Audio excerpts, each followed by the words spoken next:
The last thing I expected to wake up to this morning was a crossover fighter based on cartoons primarily targeted to children get better online than Super Smash Bros.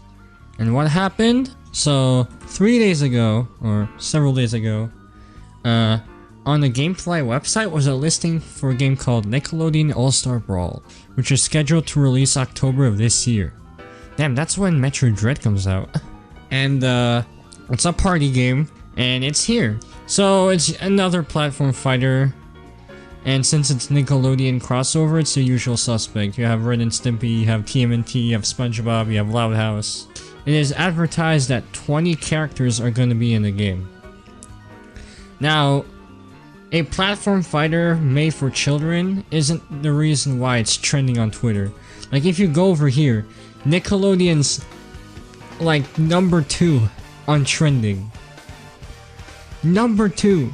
You have Reptar, you have Nigel Thornberry, you have Danny Phantom trending as well, you have Aang, and the reason why, 2 things.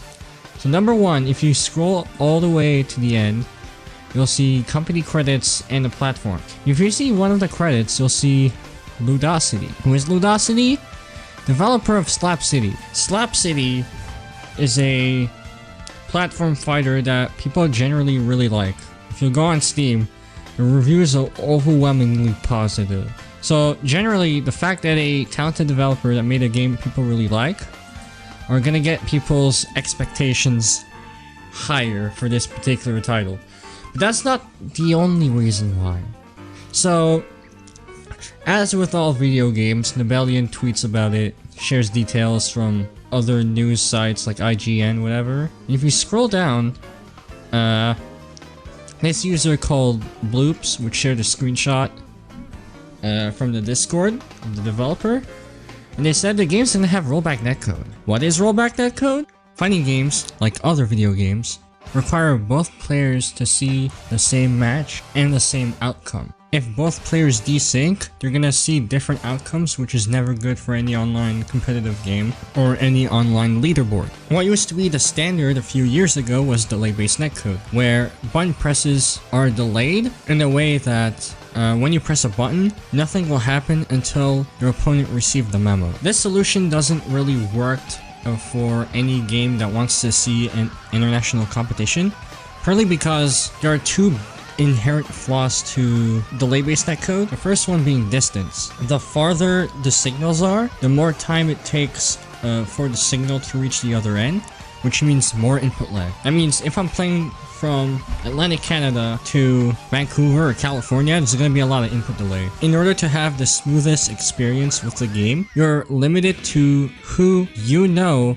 lives very close to you. And for a game that wants to have a global competitive scene, that's never good. The other issue is subpar connections. Input delays are not only factored by distance, but the connection quality. If someone is playing on Wi-Fi, not the best internet connection, you're gonna see a lot of stutters, you're gonna see a lot of slowdowns all the time, because the game is trying to sync back with the opponent. Rollback goes a long way into trying to fix these issues. Instead of waiting for a response or confirmation from the other end telling you they received the input, they try to predict 1 frame in advance and continues anyway. On paper, this sounds bad, but in execution, it's really, really good. Since a lot of the predictions only happen within a short amount of time, most of the predictions are gonna be correct, are not gonna affect the conditions of the match. There's a video by Corey Gaming which explains why rollback netcode is really good. Link in the description, you should check it out. An example of a game with really good rollback netcode is Guilty Gear Strive, which released this year. It had 2 betas earlier in the year, one in February, one in May,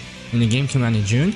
And everyone is loving it. Absolutely everyone is loving it. To the point where there has been regional competitions where 15 of the best players in one region face off 15 of the best in completely faraway regions. And for the grand majority of time, the matches have been really smooth.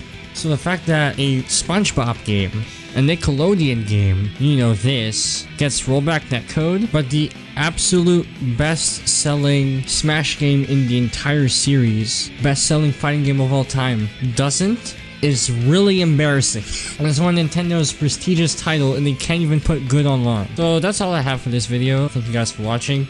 I don't do reaction videos that much, or news videos for that matter, so if you think I did a good job, hit the like button, subscribe, I'll see you next time. Peace.